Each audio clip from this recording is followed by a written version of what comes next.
So hello guys, what's up. I hope you are doing well.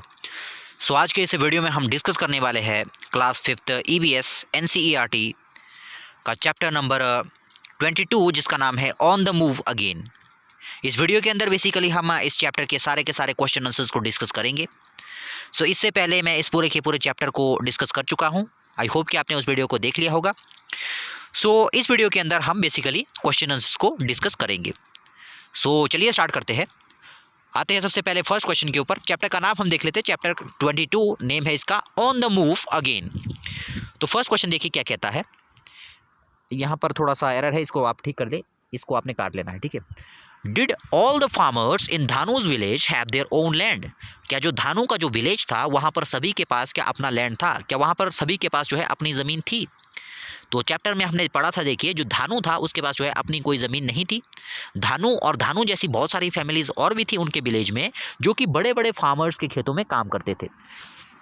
मतलब जो धानु था sorry, उसका जो गांव था वहाँ पर बड़े बड़े फार्मर्स थे। इस तरह से जैसे मान लीजिए ये फार्मर है और ये उसका लैंड है, बड़े वाला ये जो बड़ा सर्कल हम देख रहे हैं ये लैंड है, और जो ये बीच वाला सर्कल देख रहे हैं ये फार्मर है। तो एक फार्मर के पास जो है बहुत बड़ी बड़ी ज़मीन होती थी। तो ये क्या करते थे, बड़े बड़े ये ज़मींदार जो होते थे, ये धानु और धानु जैसी बहुत सारी फैमिलीज़ होती थी, उनको जो है अपने खेतों में एम्प्लॉयमेंट देते थे। मतलब जो धानु और धानु जैसे जो बहुत सारे परिवार थे वो बड़े बड़े फार्मर्स के खेतों में काम करते थे 6 मंथ तक। तो उनके पास जो है अपनी किसी भी तरह की कोई भी ज़मीन नहीं थी, मतलब अपना उनके पास किसी भी तरह का कोई खेत नहीं होता था। तो यहाँ पर हम देखिए क्या लिखना है हमने इसमें। No all the farmers in Dhanu's village don't have their own land, some of them work on the land of big farmers. अब देखिए जो धानु था उसके विलेज में जो है सभी फार्मर्स के पास जो है अपना लैंड नहीं था। अब कुछ फार्मर्स उसके गांव में बहुत बड़े बड़े थे जिनके पास बहुत ज़्यादा ज़मीनें थी, लेकिन कुछ फार्मर ऐसे थे जिनके पास बिल्कुल भी ज़मीन नहीं थी और वो दूसरों के खेतों में उनको जो है काम करना पड़ता था। तो यहाँ पर देखिए ये आप देख सकते हो। सेकंड हम आते हैं सेकंड क्वेश्चन की ओर। During what time of the year did Dhanu's family get work in the village? During what time did they not have work? अब यहाँ पर देखिए जो पूरा का पूरा जो ईयर होता है, एक ईयर के अंदर हमें पता है कि 12 मंथ होते हैं। तो यहाँ पर ये पूछ रहा है कि ईयर के कौन से हिस्से में जो है उनको एम्प्लॉयमेंट मिलता है और ईयर के कौन से हिस्से में जो है उनको एम्प्लॉयमेंट नहीं मिलता है। अब उनको जो आपको पता था, आपने चैप्टर के अंदर पढ़ा है कि उनको जो है पूरे 1 ईयर के अंदर, मतलब पूरा जो 12 मंथ होते हैं 1 ईयर में, तो 12 मंथ उनको जो है एम्प्लॉयमेंट नहीं मिल पाता है, उनको जो है कुछ टाइम ही मिल पाता। तो यहाँ पर आपने बताना है कि कब उनको एम्प्लॉयमेंट मिलता है और कब उनको एम्प्लॉयमेंट जो है नहीं मिलता है। सो यहाँ पर हम देखिए Dhanu's family get work in the village till Dussehra before the rainy season. अब देखिए जो धानु का जो विलेज था, अब जैसा कि हमने चैप्टर के अंदर पढ़ा था कि जब तक दशहरा नहीं आता था तब तक जो है उनको जो है अपना गांव था वहीं पर जो है एम्प्लॉयमेंट मिल जाता था, वहीं पर जो है अपने गांव में ही वो काम करते थे। कब तक? जब तक कि दशहरा नहीं आ जाता था। नेक्स्ट देखिए, they do not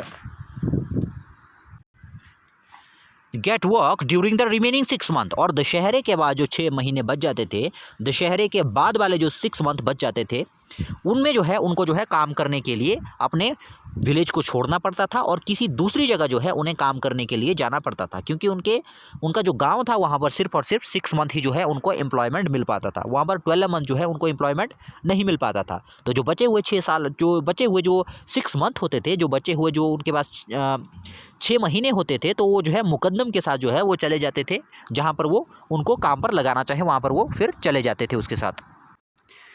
now next देखते हैं, do you know of any families like Dhanu who have to leave their village for months in search of work? अब यहाँ पर देखिए क्या आप धानु के जैसे कुछ दूसरी फैमिलीज़ को जानते हो जिनको जो है अपने विलेज को जो है छोड़ना पड़ता है कुछ मंथ के लिए काम की तलाश में? क्या आप ऐसे आदमी को जानते हो, मतलब जिन्होंने अपनी जगह को, जहाँ पर वो ओरिजिनली रहते हैं वहाँ से वो किसी दूसरी जगह जाते हो काम की तलाश में? क्या आप ऐसी फैमिली को किसी को जानते हो, या फैमिली या किसी ऐसे आदमी को जानते हो आप? वो आपको बताना है यहाँ पर। तो यहाँ पर देखिए यस, यहाँ पर आप जो है कुछ भी लिख सकते हो अपने हिसाब से जो आपको लिखना है, ठीक है। यस के बाद आपने कॉमा लगाना है यहाँ पर। Yes I know about 2 families in my grandmother's village. हाँ, मैं ऐसी 2 फैमिलीज़ को जानता हूँ जो कि मेरे ग्रैंड मदर के विलेज में रहती है। Who have to leave their village for months in search of work? उनको जो है कई महीनों तक जो है काम की तलाश में जो है अपने घर को छोड़कर दूसरी जगह जो है जाना पड़ता है। सो यहाँ से आप इसको नोट कर सकते हो। आप चाहे तो कोई दूसरा एग्जाम्पल भी दे सकते हो जो आपको लगता है। नेक्स्ट हम चलते हैं नेक्स्ट क्वेश्चन की ओर। नेक्स्ट क्वेश्चन देखिए, if people in Dhanu's village did not leave the village in search of work what difficulties would they face in their own village. अब यहाँ पर देखिए क्या बोल रहा है, if people in Dhanu's village, अगर धानु के विलेज के जो पीपल है did not leave the village, अगर वो अपने विलेज को ना छोड़ें, in search of work what difficulties would they have to face in their own village. अब यहाँ पर देखिए आपने देखा कि जो धानु था और धानु जैसी बहुत सारी फैमिलीज थी, उनको जो है पूरे के पूरे ईयर में, मतलब पूरे के पूरे साल में उनको जो है एम्प्लॉयमेंट नहीं मिल पाता था। उनको सिर्फ और सिर्फ हाफ जो ईयर थी उसमें ही उनको एम्प्लॉयमेंट मिल पाता था। तो जो बचे हुए 6 महीने होते थे तो काम करने के लिए उनको दूसरी जगह जाना पड़ता था। तो यहाँ पर क्वेश्चन में आपको ये पूछ रहा है कि उनको जो है 6 महीने जो है घर से बाहर, मतलब जो उनका गांव था उसको छोड़कर दूसरी जगह जाना पड़ता है। यहाँ पर क्वेश्चन में आपको पूछा है कि अगर वो 6 महीने जो है, इस तरह से जो कहा गया है, अगर वो जो 6 महीने वो बाहर जाके काम करते हैं, अपने गांव से बाहर जाके जो काम करते हैं, तो उनको कौन कौन सी प्रॉब्लम्स जो है फेस करनी पड़ेगी। सो वो हमें यहाँ पर बताना है। तो यहाँ पर हम देख सकते हैं आंसर के अंदर, if people in Dhanu's village did not leave the village in search of work, they would face many difficulties, like they would not be able to get enough money to get their food, other household articles to live, or would not be able to afford their children's school fee। अब यहाँ पर देखिए क्या है, अब वो शौक से तो अपने घर को छोड़ नहीं रहे। अगर उनको 6 मंथ जो है अपने गाँव को छोड़कर किसी दूसरी जगह जाना पड़ रहा है तो उनकी मजबूरी है, उनको पैसे कमाने हैं। अब सिंपल सी बात है कि अगर वो बचे हुए 6 मंथ जो है घर से बाहर निकलकर, मतलब अपने गांव से बाहर जाकर जो है अगर काम नहीं करेंगे, तो सिंपल सी बात है कि उनके पास जो है पैसे की जो है शॉर्टेज हो जाएगी, उनके पास पैसे जो है कम पड़ जाएंगे। अब पैसे जो है हर चीज़ के लिए चाहिए।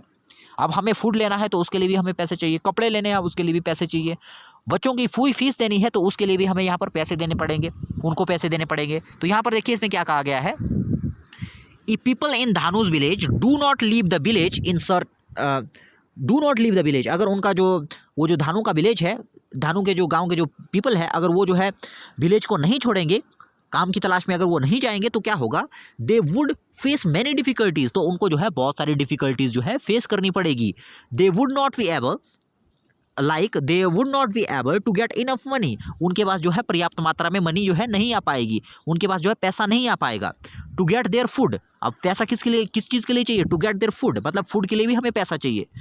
ये नेक्स्ट देखिए, जो अदर हाउस होल्ड आर्टिकल, जो दूसरे घर के सामान होते हैं उसके लिए भी पैसा चाहिए। टू लिव और to would not be able to afford their children school fee, और अगर उनके पास पैसा नहीं होगा तो वो जो है अपने चिल्ड्रन की जो स्कूल फी होती है, मतलब जो स्कूल में जो फीस देते हैं, तो वो भी जो है अफोर्ड जो है नहीं कर पाएंगे। तो उनको जाना ही पड़ेगा 6 मंथ जो है बाहर काम करने के लिए, वरना जो है उनके लिए काफ़ी जो है प्रॉब्लम जो है खड़ी हो सकती है। नेक्स्ट हम आते हैं नेक्स्ट क्वेश्चन की ओर। नेक्स्ट क्वेश्चन देखिए यहाँ पर क्या है, यहाँ पर इन आपको इसको आपने कैपिटल कर देना है। In Dhanu's village there can be no farming when there is no rain, do you think farming can be done even without rain water, how. अब यहाँ पर देखो क्या है, जैसा कि मैंने आपको कहा कि धानु का जो विलेज है वहाँ पर जो है उनको सिर्फ और सिर्फ 6 मंथ तक जो है एम्प्लॉयमेंट मिलता है। तो 6 मंथ जो है उनके पास एम्प्लॉयमेंट उनको नहीं मिल पाता। तो 6 मंथ उनको एम्प्लॉयमेंट क्यों नहीं मिल पाता, ऐसा इसलिए होता है कि जो पहले वाले 6 मंथ होते हैं तो वहाँ पर जो है इस 6 मंथ में जो है उनके गांव में जो है काफ़ी अच्छी बारिश होती है, तो वहाँ पर फसल भी होती है ठीक ठाक। लेकिन जो बचे हुए जो 6 मंथ होते हैं तो इस 6 मंथ में जो है वहाँ पर किसी तरह की बारिश नहीं होती, वहाँ पर लगभग सूखा पड़ा रहता है। तो जब सूखा पड़ा रहेगा, जब बारिश नहीं होगी तो फसल भी नहीं होगी, तो इसलिए उनको जो है काम नहीं मिल पाएगा, तो उनको जो है काम करने के लिए दूसरी जगह जाना पड़ेगा। तो यहाँ पर देखिए आपको क्या पूछा गया, in Dhanu's village there can be no farming, Dhanu के विलेज में जो है फार्मिंग नहीं होती है। When there is no rain, जब वहाँ पर रेन नहीं होती। यहाँ पर आपको फुल स्टॉप लगाना है और इस डी को आपने कैपिटल कर देना इस तरह से, यहाँ पर थोड़ा सा मिस्टेक है, इसको आप करेक्ट कर लो। Do you think farming can be done even without rain water, how, क्या आपको लगता है कि फार्मिंग जो है बिना रेन वाटर के भी की जा सकती है? क्या फार्मिंग के लिए रेन वाटर ज़रूरी है? क्या रेन वाटर के बगैर जो है फार्मिंग नहीं की जा सकती? अगर की जा सकती है तो आपको बताना है कि कैसे की जा सकती है, हाउ। ठीक है, नेक्स्ट देखिए इसका आंसर देखिए क्या है, yes farming can be done even without rain water, हाँ जो है फार्मिंग जो है बिना रेन वाटर के भी जो है की जा सकती है। This is possible due to various new methods of irrigation, irrigation का मतलब होता है जो फसल होता है उसको जो है पानी की सप्लाई करना, उसको हम कहते हैं इरीगेशन, मतलब उसको इरीगेट करना, पानी की जो सप्लाई जो सप्लाई हम अपनी फसलों में करते हैं उसको हम कहते हैं इरीगेशन। तो यहाँ पर देखिए अब तो जो है बहुत एडवांस टेक्नोलॉजी आ चुकी है। अब आपको पता है कि अब जो है ज़्यादातर हम जो है बारिश के ऊपर निर्भर नहीं रहते, अब अलग अलग टेक्नोलॉजी आ चुकी है। This is possible due to various new methods of irrigation. अब देखिए जो सिंचाई है उसके लिए अब कई तरह के जो है मेथड आ चुके हैं, जैसे वाटर को लिफ्ट कर दिया जाता है मशीनों के द्वारा, इत्यादि बहुत सारे ऐसे मेथड्स है।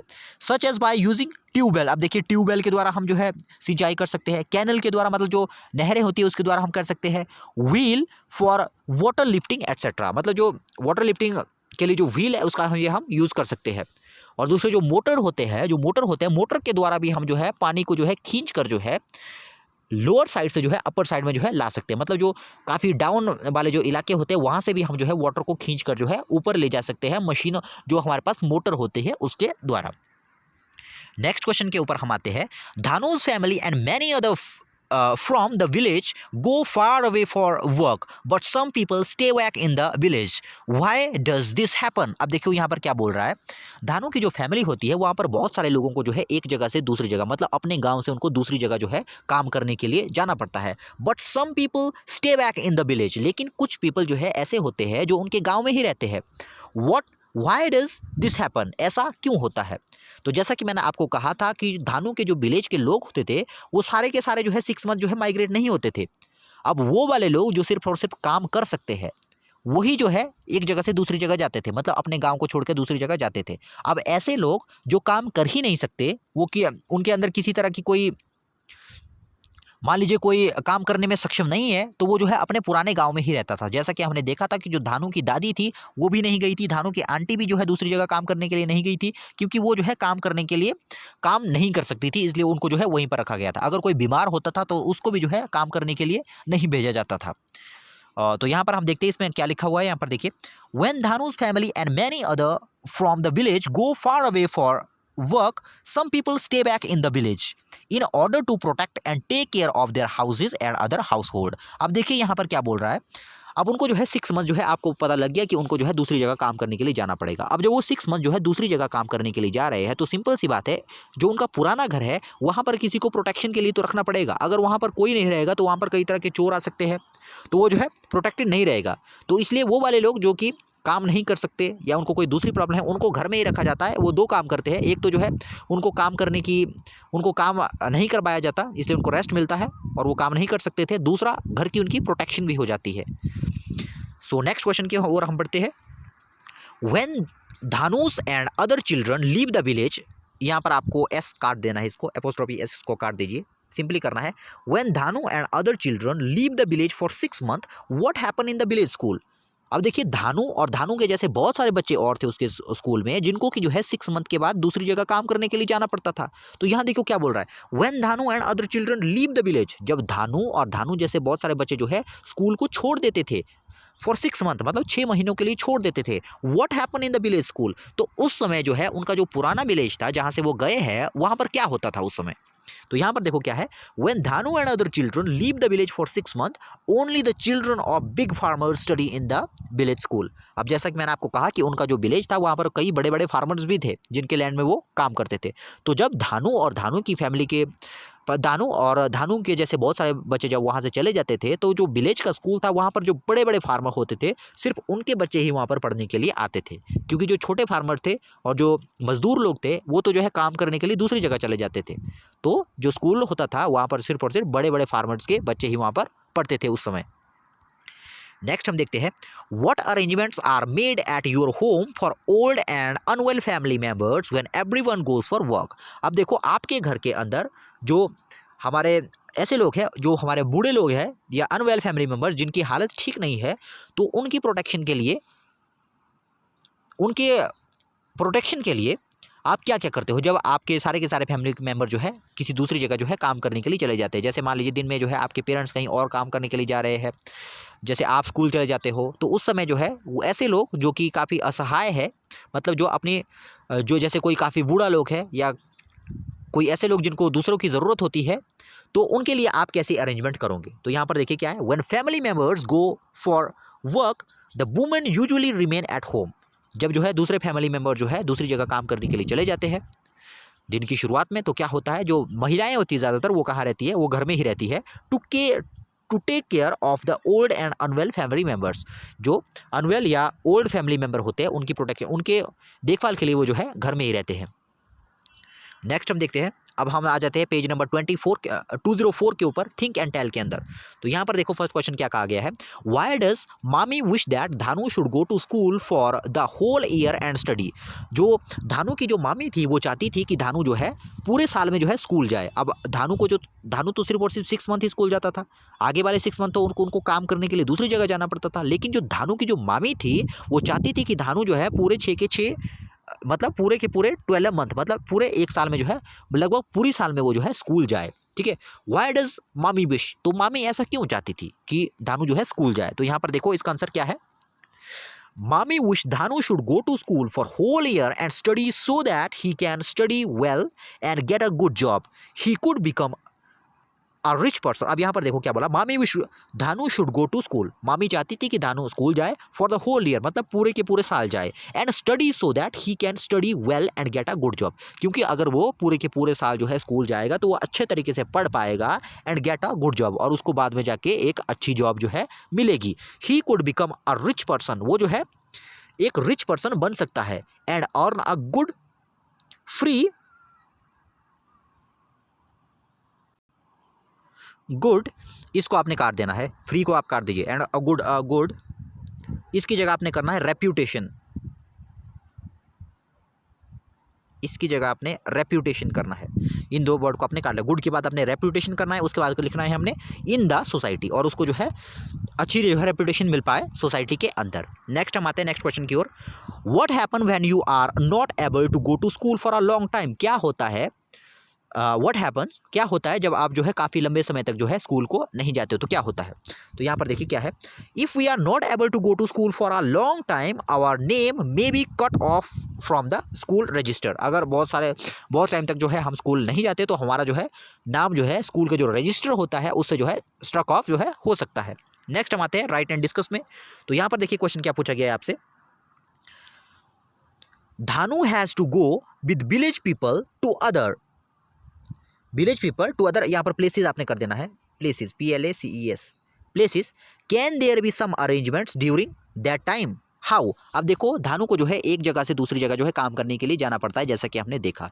तो यहाँ पर क्या बोल रहा है, क्या उनके लिए कोई दूसरी अरेंजमेंट की जा सकती है जिससे कि वो पढ़ लिख सके, अगर की जा सकती है तो कैसे की जा सकती है। तो यहाँ पर आपको पूछा है हाउ, तो यहाँ पर देखिए क्या है, यस हाँ, when Dhanu has to go with his village people to other places, अगर जब धानु को जो है एक जगह से दूसरी जगह जाना पड़ता है अपने विलेज पीपल के साथ, he can go to any nearby school, वो जो है वहाँ के नियर बाई स्कूल में जो है जा सकता है। जैसे मान लीजिए धानु एक जगह से दूसरी जगह चला गया काम करने के लिए, तो वहाँ पर जो दूसरा विलेज है वहाँ पर भी तो कोई स्कूल होगा, तो वो वहाँ पर भी जो है पढ़ने के लिए जा सकता है जब उसको समय मिलता है। If there are many such children then small classes can be conducted under the trees, अगर धानु जैसे अगर बहुत सारे अगर बच्चे होंगे इस तरह के, तो वो छोटी छोटी क्लासेस को भी जो है ट्रीज के नीचे जो है लगाया जा सकता है टीचर्स को हायर करके।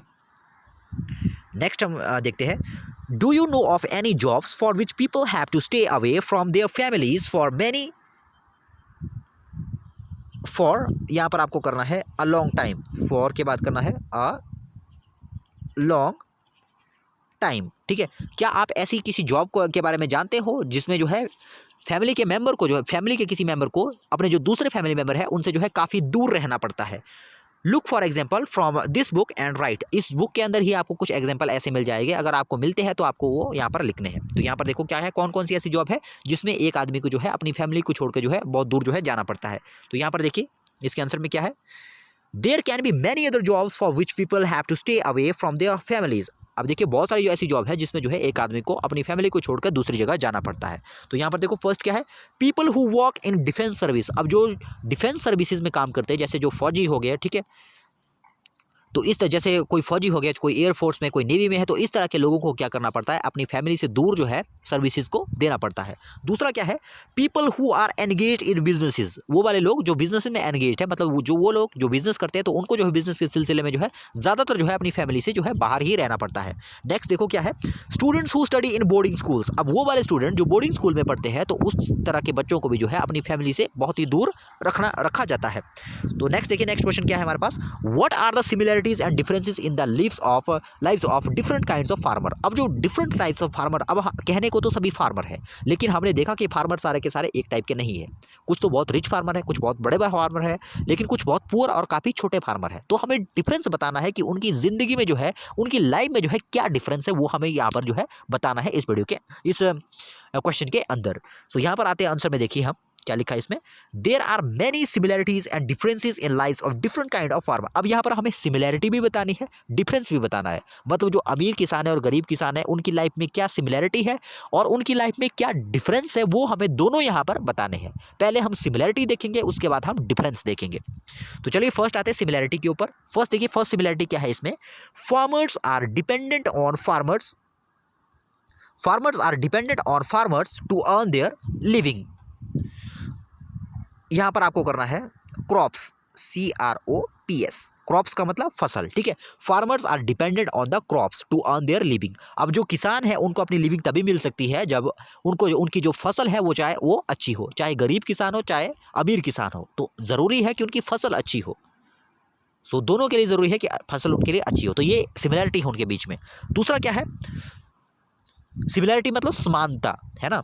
Most of the farmers are dependent on the rain for their farming. अब देखो, चाहे गरीब किसान हो चाहे अमीर किसान हो, वो डिपेंड करेगा किसके ऊपर, कि रेन वहां पर अच्छी हो। जैसे कि मैंने आपको कहा कि इरिगेशन के दूसरे मेथड भी है, सिंचाई के दूसरे मेथड भी है, लेकिन हम अगर भारत के अंदर देखें तो ज़्यादातर किसान जो है बारिश के ऊपर ही डिपेंडेंट रहते हैं। तो बारिश जो है दोनों के लिए कॉमन है, चाहे गरीब किसान हो चाहे अमीर किसान हो, बारिश तो उनको चाहिए।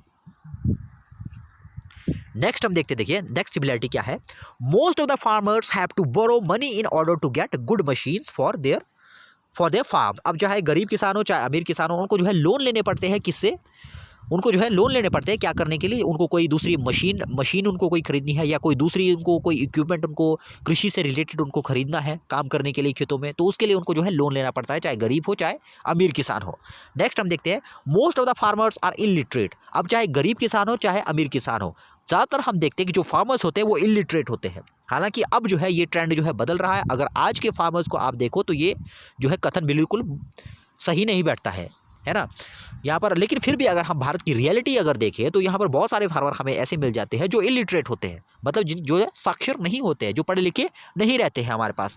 नेक्स्ट हम देखते हैं डिफरेंसेस। अब कौन कौन से डिफरेंसेस है फार्मर जो हमारे पास होते हैं, चाहे गरीब और जो अमीर किसान हमारे पास होते हैं, जो छोटे और बड़े हमारे पास फार्मर होते हैं, उनकी लाइफ में क्या क्या हमारे पास जो है डिफरेंसेस आते हैं। फर्स्ट देखिए क्या है, सम फार्मर्स, अब यहाँ पर आपको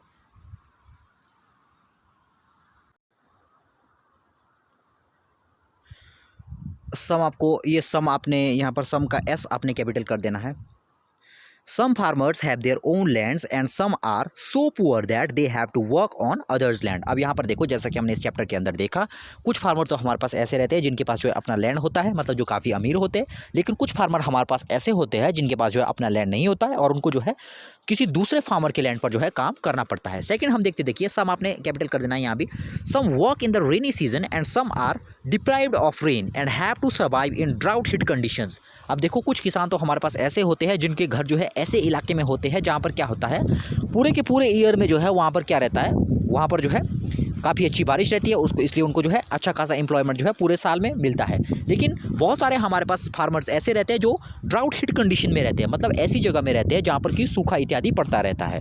तो हम देखते हैं कि यहाँ पर भी जो है किसान की लाइफ जो है अलग अलग हो जाती है। यहाँ पर कुछ किसान तो ऐसे जिनको अच्छा एम्प्लॉयमेंट मिलता है, मतलब रेनी सीजन वाले रेनी जो इलाके होते हैं वहाँ पर उनका घर होता है, लेकिन कुछ किसान हमारे पास ऐसे हैं जो सूखे इलाकों में रहते हैं, मतलब वहाँ पर 6 महीने जो है सूखा पड़ता है, तो इस तरीके से जो है वो अच्छी जो है इनकम जो है जनरेट नहीं कर पाते हैं। दूसरा देखिए क्या है, थर्ड हमारे पास यहाँ पर सम आपने यहाँ पर भी कैपिटल करना है। Some sow different varieties of seeds, so यहाँ पर आपने सो करना है। सम सो मतलब बोना, some sow different varieties of seed depending upon the climatic condition. अब देखो यहाँ पर हमारे पास कुछ किसान तो ऐसे होते हैं जिनको जो है कोई नॉलेज नहीं होता है, लेकिन कुछ किसान हम देखते हैं वो काफ़ी एडवांस होते हैं, वो काफ़ी अच्छी जो है जो हमारे पास जो अच्छे किस्म के बीज होते हैं उनका प्रयोग करते हैं, और अच्छे बीज का जब वो प्रयोग करते हैं तो उनकी फसल भी जो है अच्छी होती है। तो यहाँ पर हम देखते हैं कि कुछ फार्मर जो है काफ़ी एडवांस रहते हैं, जो नई चीज़ों से जो है प्रेरित रहते हैं, जबकि कुछ फार्मर जो है अपनी पुरानी रूढ़िवादी तरीकों से ही वो करते रहते हैं। नेक्स्ट देखो क्या है, नेक्स्ट वाला पॉइंट भी इसी से रिलेटेड रिलेटेड है। यहाँ पर देखो, some farmers follow the old traditional methods. अब कुछ फार्मर तो हमारे पास ऐसे होते हैं कि जो ओल्ड ट्रेडिशनल मेथड का यूज़ करते हैं। ट्रेडिशनल मतलब जो परंपरागत तरीके हैं, मतलब जो पुराने तरीके से करते आ रहे हैं। जैसे आज हम देखते हैं कुछ लोग जो है बैल लगाते हैं। बैल मतलब आगे 2 बैल लगे रहते हैं, पीछे हल रहता है, ठीक है, तो उसमें जो है काफ़ी ज़्यादा टाइम लग जाता है। तो कुछ लोग जो है इस तरह के ट्रेडिशनल मेथड को अपनाते हैं। जैसे ये बैल हो गया, देखो ये भी एक ट्रेडिशनल मेथड ही है।